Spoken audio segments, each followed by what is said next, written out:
Olá, amigo e amiga, irmão e irmã, paz de Cristo, seja bem-vindo ao nosso canal Fé Sem Política, em especial você que está chegando pela primeira vez no nosso canal, seja bem-vindo. Hoje nós estamos aqui com mais uma apresentação, um review de uma Bíblia, essa Bíblia sagrada, chamada Bíblia dos Capuchinhos, é uma Bíblia de Portugal. Então aqui ela tem uma capa vermelha, aqui o logo da Difusora Bíblica, aqui do lado também, Difusora Bíblica, Bíblia Sagrada. Bom, aqui na contracapa nós temos os dizeres: no princípio Deus criou os céus e a terra, que é o primeiro versículo da Bíblia, Gênesis 1:1. E aqui nós temos um índice de cada livro do Antigo Testamento, né?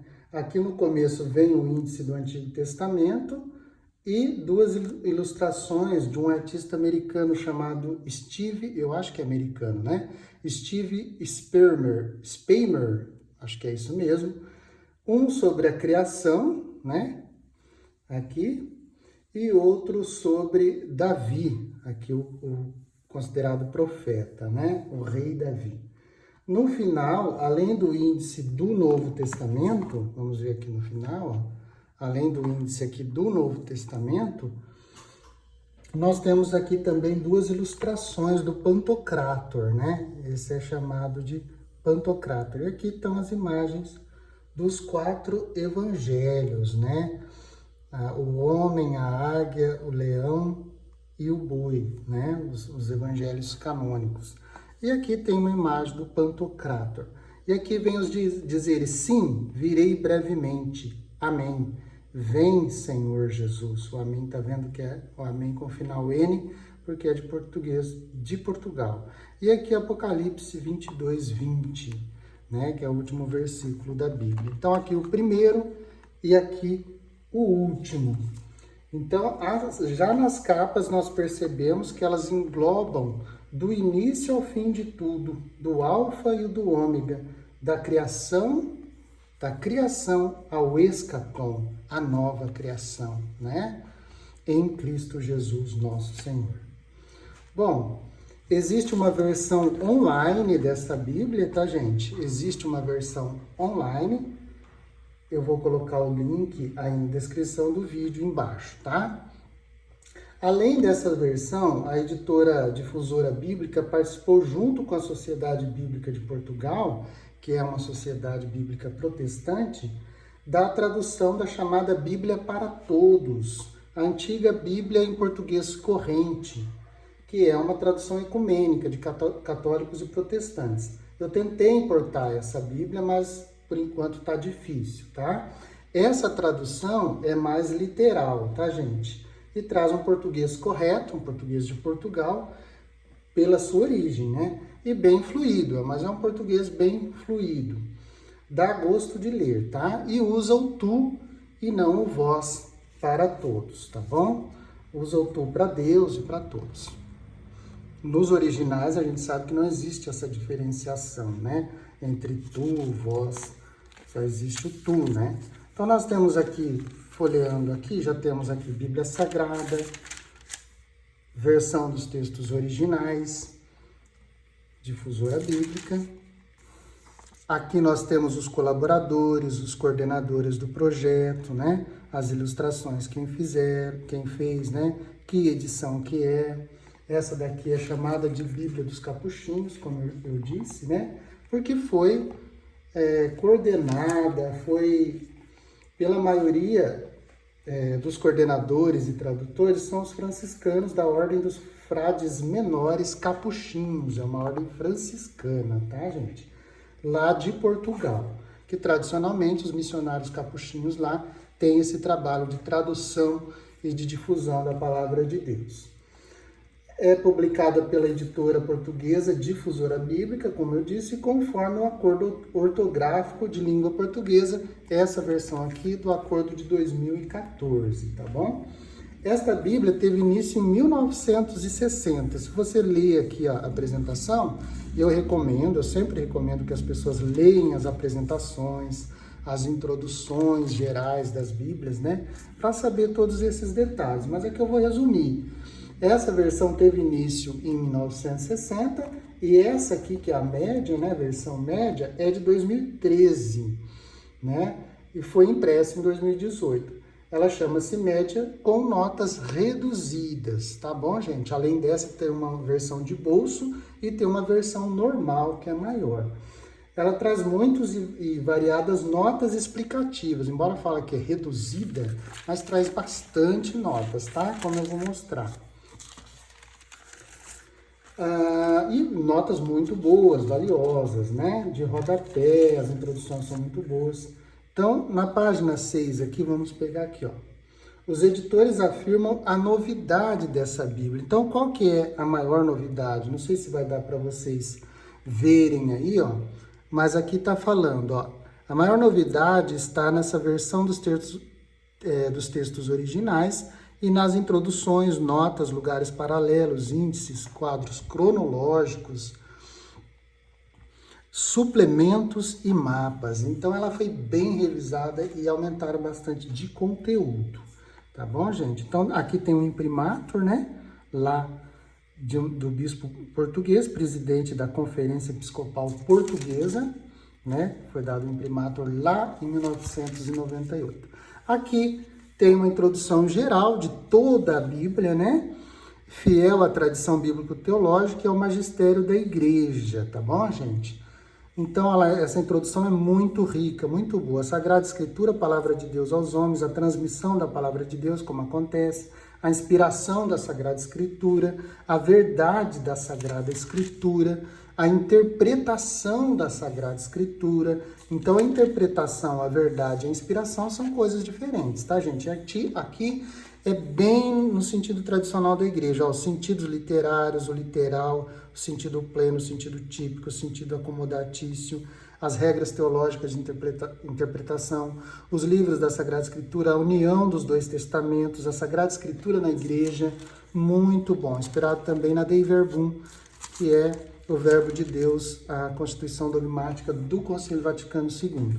A leitura orante da Sagrada Escritura, a Lectio Divina, explica aqui, muito interessante, os 5 passos, que eu já falei aqui no canal quando eu falei da nova tradução na linguagem de hoje, eu falo dessa questão, tá? Como utilizar esta Bíblia, fala um pouco lá, tá? Dá uma olhada lá nesse vídeo de apresentação da nova tradução na linguagem de hoje. Como utilizar esta Bíblia, muito interessante, muito importante ler para entender a citação, e assim vai. Aqui são as abreviaturas dos livros que as Bíblias trazem. Aqui começa então a introdução ao Antigo Testamento, que se divide essa Bíblia coloca aqui, ela é bem didática, essa Bíblia ensina bastante a gente a organizar o conteúdo da Sagrada Escritura para compreender melhor a palavra de Deus como um todo, como uma unidade. Então, livros históricos, temos o Pentateuco, né, os 5 primeiros livros, Gênesis, Êxodo, Levítico, Números e Deuteronômio. Depois temos os livros históricos, os livros sapienciais e os livros proféticos. Aqui é uma introdução só ao Antigo Testamento, então aqui é uma introdução geral, tá? A Bíblia inteira. Aqui é uma introdução só ao Antigo Testamento, resumida, mas muito boa também. História literária do Antigo Testamento, o cânon do Antigo Testamento, importantíssimo ler isso. Depois nós vamos falar sobre essas gravuras, tá? Que essa Bíblia aqui tem muitas gravuras e explicações, resumos ou trechos bíblicos, tá? Que ajuda a gente a se inteirar no contexto do que a gente está lendo. Os nomes de Deus que essa Bíblia usa, ó. Yahvé, Adonai, El Elohim, Elion, El Elyon, Sabaoth, Shaddai, El Shaddai, Adonai, Yahvé. Muito interessante também, tá? Os conteúdos e sessões, né? Que é a separação que a gente leu. E aqui começa a introdução ao Pentateuco, aos primeiros livros, tá bom? Que eu já falei quais são. Muito boa, tá bom? Traz uma leitura cristã do Pentateuco. Então, essa introdução fala da formação do Pentateuco, dos 5 primeiros livros da Bíblia. O Pentateuco é a história de Israel, qual que é a influência do Pentateuco na história dos judeus de Israel. A leitura cristã do Pentateuco. E isso aqui é riquíssimo, tá, gente? É importante ter isso aqui. É uma das poucas Bíblias que tem essa leitura cristã, essa transposição cristã do Antigo Testamento, tá? E aqui começa a introdução ao Gênesis. Aqui é a introdução só ao Gênesis, tá, gente? As introduções de todos os livros da Bíblia geralmente são curtas, né? Pega o essencial, mas são muito boas, tá? Aqui o conteúdo e a estrutura do Gênesis, as fontes e os gêneros literários do livro do Gênesis, a teologia e a leitura cristã, como disse, é muito valiosa, tá bom? Que essa Bíblia traz. Não são em todos os livros do Antigo Testamento, mas do Pentateuco são em todos, e em vários outros livros faz, principalmente nos profetas, faz essa teologia e leitura cristã. E aqui nós começamos o livro, o texto sagrado, né, do Gênesis, olha lá, Gênesis 1:1. Os títulos e as passagens, não sei se deu para vocês perceberem já, tanto das introduções e tal, são em vermelho, ó.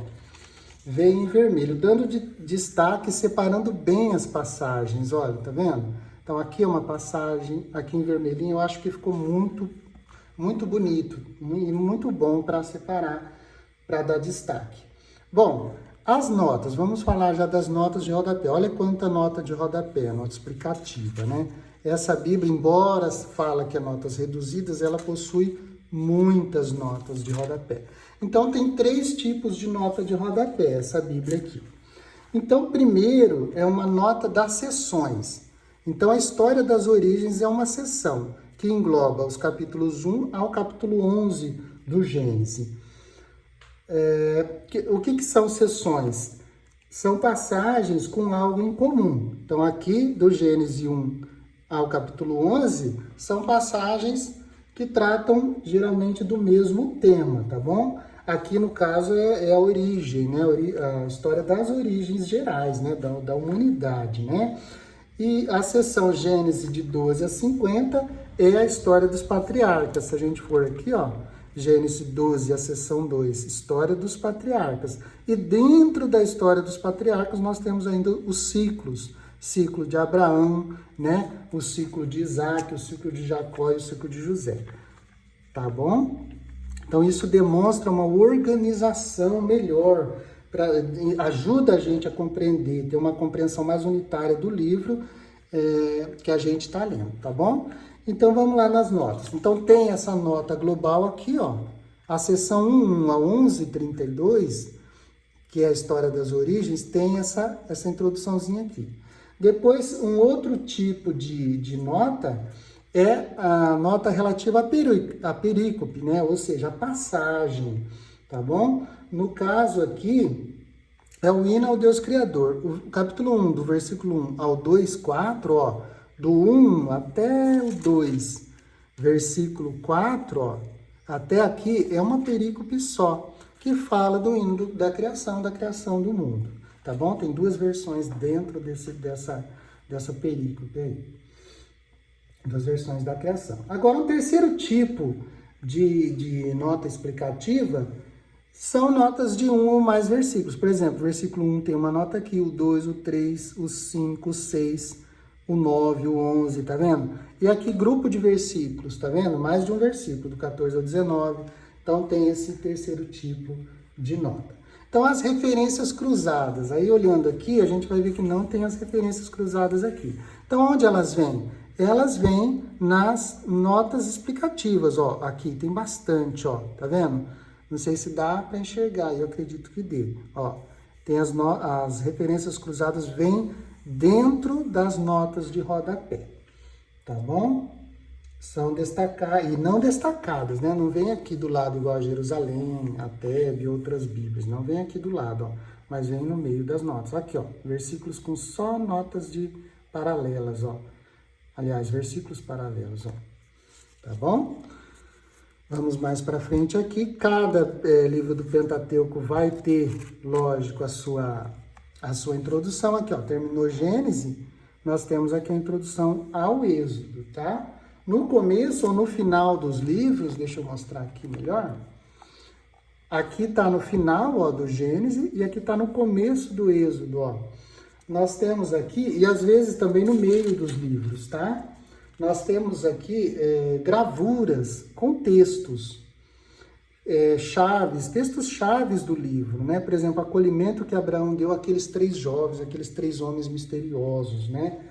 De Gênesis 18, os quais são a prefiguração do Deus unitrino conforme a tradição da igreja, né? Então tem essas, não são só gravuras, mas são explicações, versículos, resumos, tá bom? Muito interessante. Então vamos lá, acabou Gênesis aqui. Aqui no meio do Êxodo, né? Nós estamos no Êxodo.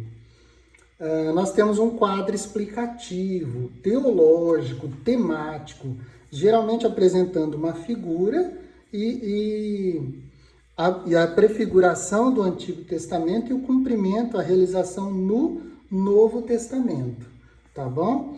Lá, que é o cumprimento dessas imagens, dessas profecias, dessas prefigurações, tá? Em Cristo Jesus, o cumprimento.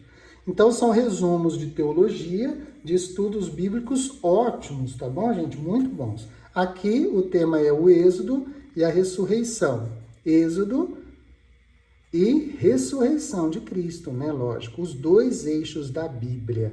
Um estudo muito interessante aqui, tá bom? Então, tem vários desses quadros aqui, dessas explicações. Aqui a gente começou a introdução ao Levítico, olha lá a gravura que eu falei, com temas, com palavras-chave, ao Código da Pureza Ritual, e assim vai. Vamos aqui, então, terminou o último livro aqui, o Deuteronômio, que é o último livro do Pentateuco, nós começamos os livros históricos, né? Quais são os livros históricos considerados pela tradição cristã? Que, como eu falo lá no vídeo sobre a Tebe, a Bíblia Tebe, para os judeus é diferente, tá? Dá uma olhada lá no livro da Tebe para entender melhor isso. Mas para nós cristãos, quais são os livros históricos? Josué, Juízes, Ruth, 1ª e 2ª Samuel, aqui ó, tá aqui ó. 1ª e 2ª Reis, 1ª e 2ª Crônicas, Esdras, Neemias, Tobias, Esther, Judite e 1ª e 2ª Macabeus, tá? Então, nessa introdução geral a todos esses livros, os editores trazem um pequeno resumo, ó, de cada livro histórico, né? Aqui no verso dessa página tem um quadro apresentando, olha o quadro, olha um quadro aqui, mais um quadro, né? Apresentando os diversos resumos, os diversos credos, os diversos sumários da história da salvação dentro da própria Bíblia. Então, a Bíblia tem passagens dentro dela mesmo que resumem aspectos, né, partes da história da salvação. Então, isso aqui é muito importante para quem está iniciando a ler a Sagrada Escritura, né? Aos leitores iniciantes, às vezes ficam perdidos, como se dentro da Bíblia, né? Muito conteúdo fica perdido. Então, tem esse quadro importantíssimo aqui, ó. Então, cada livro também histórico aqui terá a sua introdução própria. Aqui já começa a introdução a Josué e assim vai. Aqui mais uma gravura com explicação. E aí nós terminamos, nós estamos aqui no livro histórico ainda, nós chegamos aqui, olha, mais um quadro explicativo aqui, um modelo de celebração da palavra em Neemias, nos capítulos 8 a 10, mais um quadro aqui importante. Nós temos aqui o livro de Tobit, ou Tobit, né? Que é um deuterocanônico. Ele foi escrito originalmente em aramaico, que está perdido, né? Se perdeu há muito tempo. E essa versão traduz do texto grego longo da Septuaginta, das 70, tá? Aqui, Judite, que também é deuterocanônico, um livro histórico, né? Que está perdido também, só tem versões gregas e que essa Bíblia traduziu também da Septuaginta, tá? É também deuterocanônico, só existe nas Bíblias católicas e ortodoxas. E é como uma figura de Maria. É interessante que eles colocam aqui no final que Judite é como uma figura de Nossa Senhora. Ó. Judite, figura de Maria. Interessante. Se a gente pegar Judite, capítulo 13, versículo 18, e comparar com Lucas, Lucas 1,42, por exemplo, a gente vai ver que Maria citou o versículo desse livro de Judite lá no seu cântico, tá?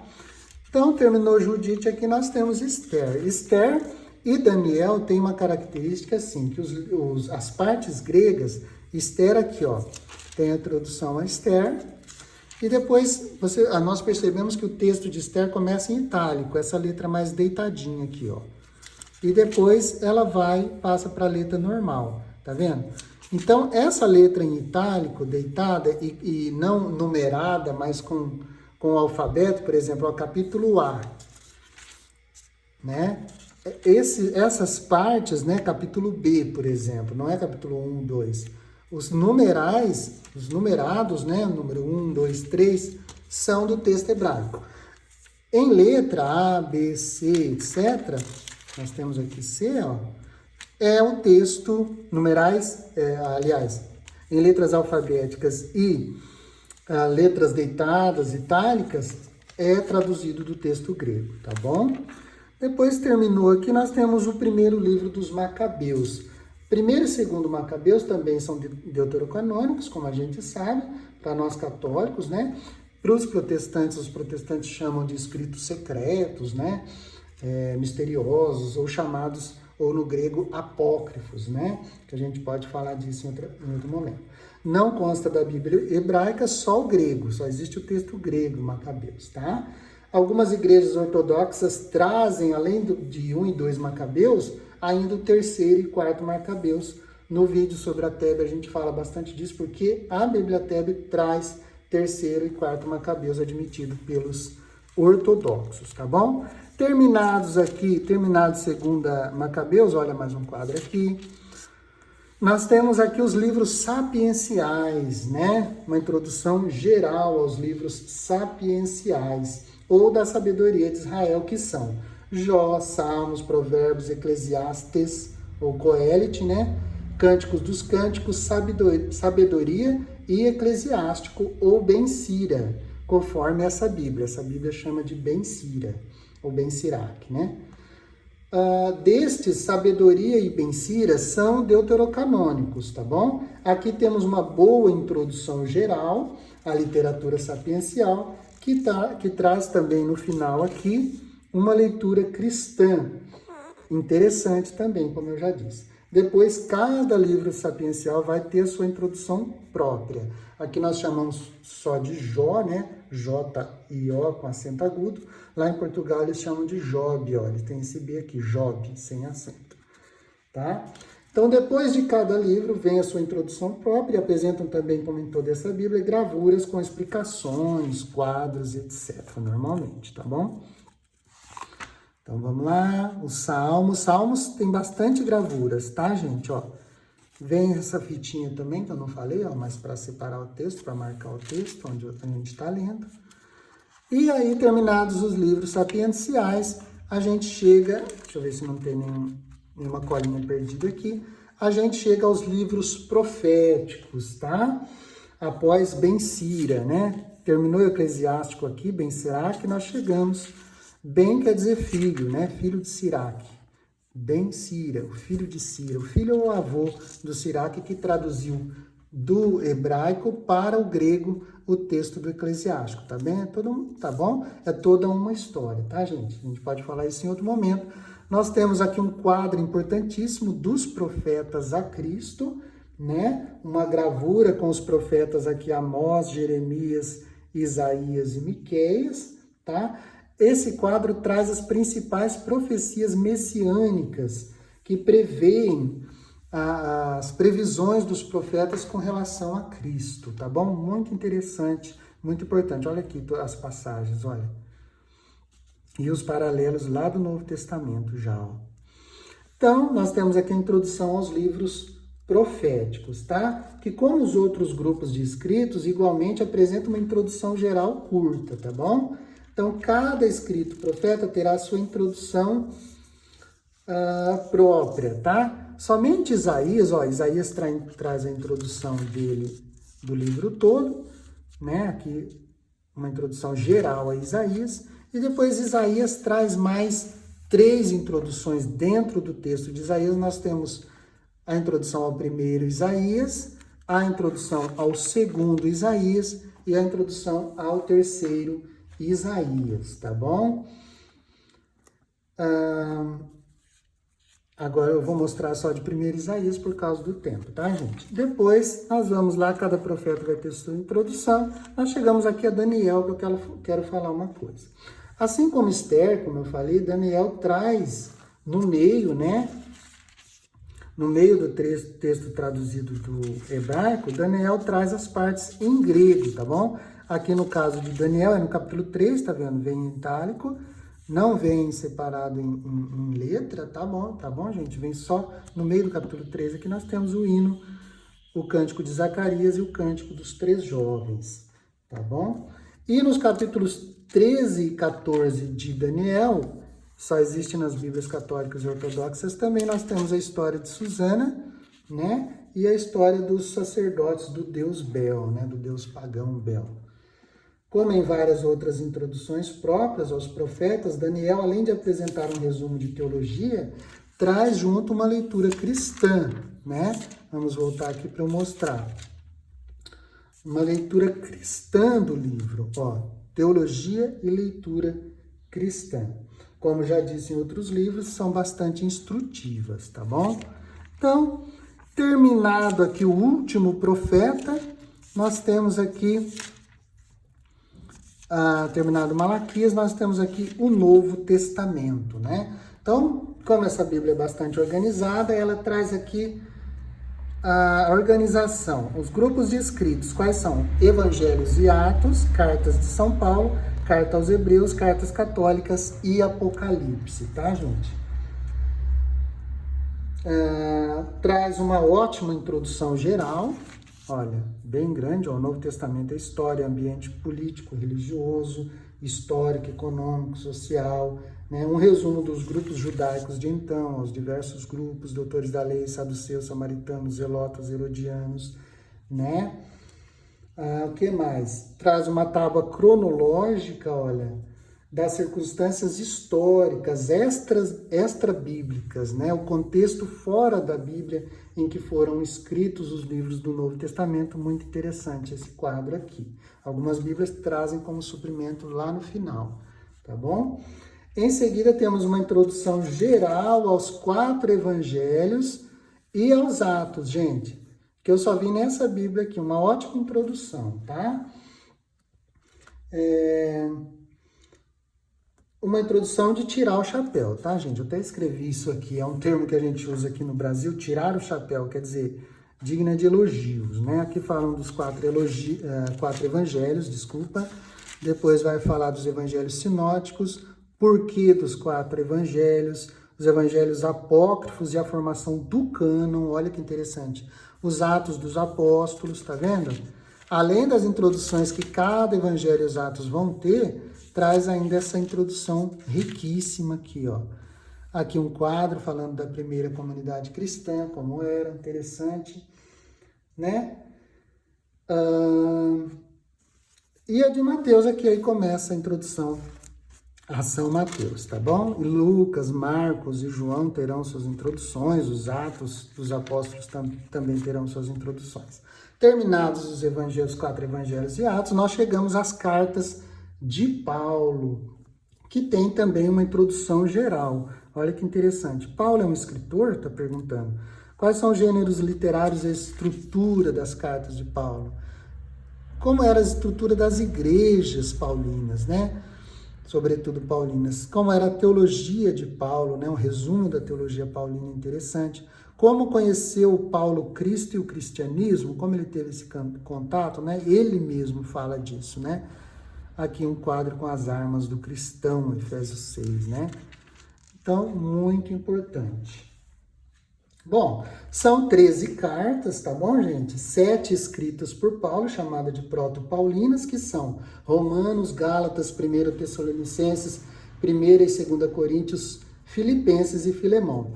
São 3 consideradas deuteropaulinas, ou seja, escrito provavelmente por discípulos de Paulo, que são as 3 pastorais, a 1ª e 2 Timóteo e a Epístola de Tito.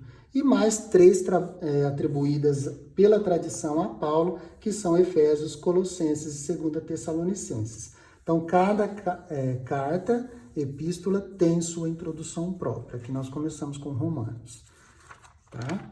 Aqui nós chegamos aqui a um quadro interessantíssimo sobre o batismo do cristão, uma atualização, ó, qual que é o significado da imersão na água batismal, muito interessante. Só queria mostrar isso aqui, ó, dentro da carta aos Romanos lá.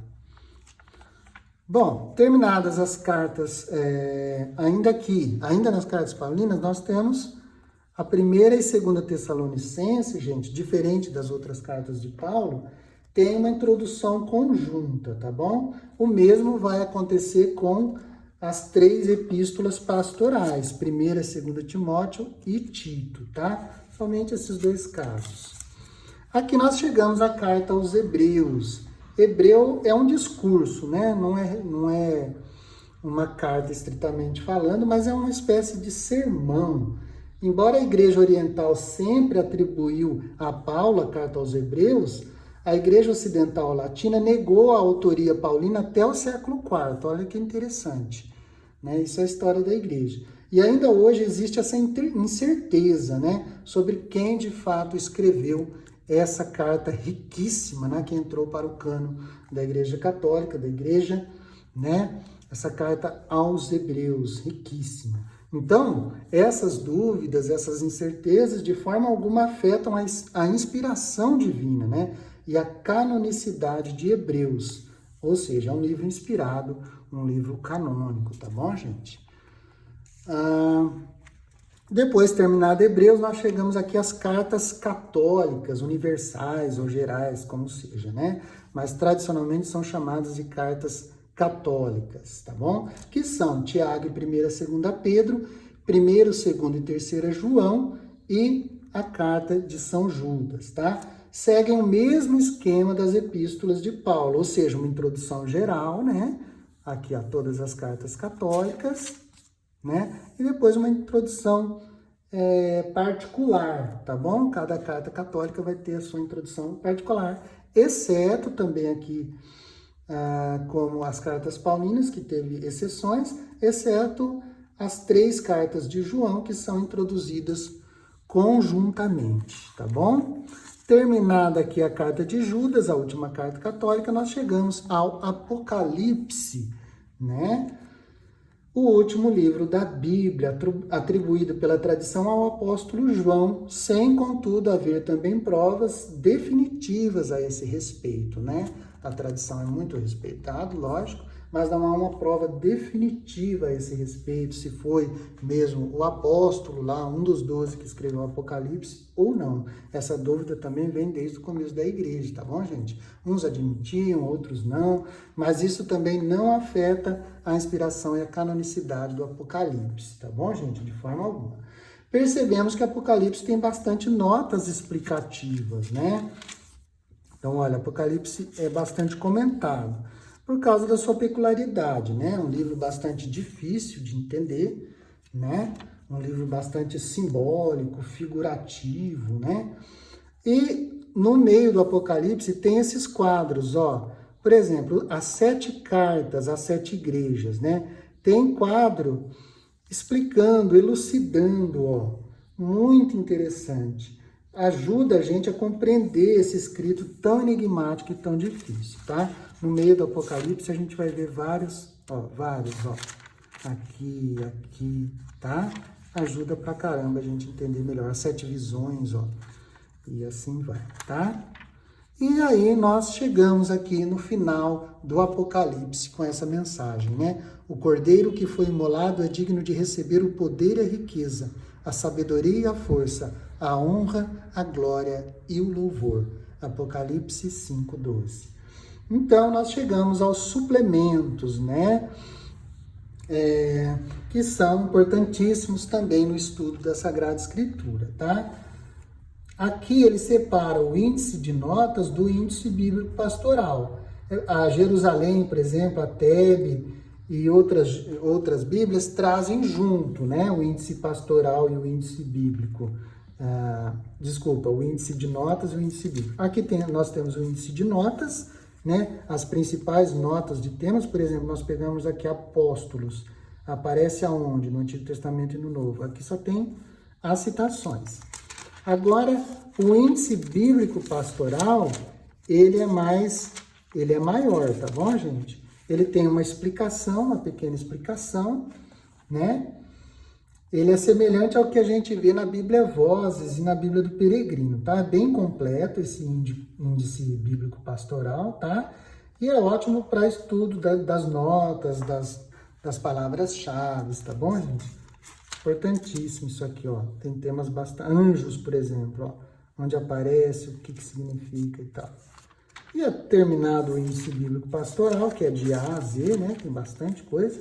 Nós chegamos ao lecionário dominical e festivo, né? Que traz as leituras bíblicas dos domingos somente e das festas principais, tá? Isso aqui é mais para nós católicos, né? As igrejas ortodoxas ligadas a Roma, tá? Depois desse lecionário dominical, nós temos aqui mais suplementos, né, que eles chamam especificamente de suplementos, que são pesos, moedas e medidas, no hebraico e no grego, né, pesos e medidas, sólidos, comprimento, líquidos. Temos aqui um quadro do tempo, né, como que era dividido o tempo. Temos aqui o calendário judaico, olha aqui, que interessante. E depois nós temos aqui também, semelhante a TEB, né? Só que traz uma melhor visualização. Eu achei que dessa Bíblia aqui está melhor visualizável do que a TEB, embora a letrinha é pequena, tá, gente? Talvez eu não tenha dito, não lembro. As fontes dessa versão média aqui, principalmente no rodapé, são pequenas, tá, gente? Bem pequenas. A do texto não é uma fonte tão pequena, mas não é grande também. É menor que a média, vamos dizer. Aquela fonte média que a gente está acostumado nas Bíblias é menor, tá, gente? Essa versão aqui, porque essa é chamada de versão média. Mas eu acho que para a média ela devia ser um pouquinho maior, né? Se ela fosse um pouquinho maior assim, a letra poderia ser maior também. Mas essa é uma opinião minha, né? Para quem não enxerga direito, tem problema de visão e tal, vai ter dificuldade de ler as notas, por exemplo, que são letras bem pequenas. Tá. Para quem gosta de história, né? Essa cronologia geral, né? Pega a história fora da Bíblia e a história da Bíblia, né? Pega aqui desde 400.000 antes de Cristo até 63 depois de Cristo, olha. Traz figuras e peças da arqueologia, ó. Tá vendo? Isso aqui que eu achei interessante. São figuras reais, desenhos baseados lá nos objetos reais que estão nos museus espalhados pelo mundo, tá bom? Olha que interessante. Desde 400.000 antes de Cristo, olha lá, os primeiros objetos encontrados, olha. Olha aqui, ó. Esse foi achado 3.000 antes de Cristo. Esse, olha só. Então, vai até 63 depois de Cristo, esse quadro cronológico aqui. Depois nós temos aqui a formação do Antigo Testamento, que abrange de 1250 a.C., né, até o ano 63 a.C., tá? Aqui pega mais o período da revelação, vamos dizer assim, mais de Abraão até 63 depois de Cristo, tá? A formação do Novo Testamento é uma cronologia de 37 a.C. a 100 depois de Cristo, o final do período helênico ali, né? Já no período romano, pega todo o período romano aqui até 100 depois de Cristo, tá? Aqui também são fotos de objetos, ó, de objetos arqueológicos, tá bom? Da época. Aqui nós temos o cânon dos livros sagrados, né? Qual que é o cânon na Bíblia Católica? É semelhante àquele quadro que a gente tem na Bíblia Tebe. Da Bíblia Tebe é melhor, eu achei melhor, e a letra também é maior. Aqui nós temos o cânon católico, o cânon protestante e o cânon hebraico, tá? Aqui não traz, deixa eu dar uma olhada, só confirmar. Aqui não traz o cânon ortodoxo, da Tebe traz, tá? Separa o ortodoxo do católico, porque tem os livros a mais na Bíblia ortodoxa. Aqui nós temos o Novo Testamento, aqui era só do Antigo, ó, Antigo, e aqui o Novo Testamento. E por final, aqui nós temos os mapas, ó. Esses mapas são bem ruins, tá, gente? Não dá para enxergar o nome das cidades, alguns dão, alguns nomes a gente enxerga, outros não. Mas essa gravura ruim, como eu falei, né? Só que as explicações aqui embaixo compensam as figuras, tá? Então a gente pega aqui esse mapa, o itinerário do Êxodo. Então essas explicações são bem boas, cita passagens, notas, etc. Todos os mapas, mesma coisa. Ó, tá bem ruim a gravura, o desenho. O índice geral, né? Além desses índices das capas, nós ainda temos... desculpa, esses índices das capas aqui... tem as páginas também. Nós temos aqui, de novo, um índice de todos os livros da Bíblia. Bom, aí terminou. A capa eu já mostrei. Chegamos ao final de mais uma apresentação, né? O que eu acho? É uma Bíblia bonita, como dá para ver, né? Tem uma boa diagramação, como eu falei, letras vermelhas, um texto bem organizado, diagramado, né? Ótimos recursos, notas, introduções, mapas, suplementos. Eu arrisco dizer, gente, que é quase uma Bíblia completa de estudo, tá bom? Para o estudo bíblico. A mais completa ainda é a versão normal, que é bem cara para importar, mas dá para importar também. Essa aqui, salvo engano, eu comprei pela Amazon, tá? Amazon Brasil mesmo, eu consegui importar, mas não é tão barato, não. Não sei agora, né? Já comprei faz um tempo. Tá, o que mais? Como eu disse em outra oportunidade, nenhuma Bíblia, nenhum livro, né, sobre Bíblia esgotará a riqueza de significado da palavra de Deus. Então é importante que você tenha, essa é bem completa, como eu disse, mas tenha outras também, tá bom? Se você quer estudar realmente a palavra de Deus, tá? Só penso que se você puder, compre a versão normal, como eu falei, né? A letra é maior, tem mais recursos ainda, tem mais notas ainda, mais suplementos, né? Mais mapas e etc, tá? Então, essa Bíblia demonstra de forma clara, o que eu gostei nela, é a unidade, né? A unidade entre o Antigo Testamento, que é o tempo das promessas, e o Novo Testamento, que é o tempo da realização em Jesus Cristo. Então, a partir da encarnação do Verbo, né, se realizam as promessas que Deus fez lá no Antigo Testamento, e essa Bíblia, eu acho, eu arrisco dizer até que a que mais fez isso até agora que eu li, não li ela toda, lógico ainda, mas a que mais faz isso, tá? A gente pode ver em outras Bíblias também, do Peregrino faz isso de forma magistral, mas essa daqui também faz isso. Mostra essa unidade, né, entre o Antigo Testamento e o Novo Testamento, as promessas e a realização em Cristo, tá bom? Um abraço, que Deus te abençoe. Se gostou, se inscreva no nosso canal e dá um like aí. Deus abençoe você e sua família.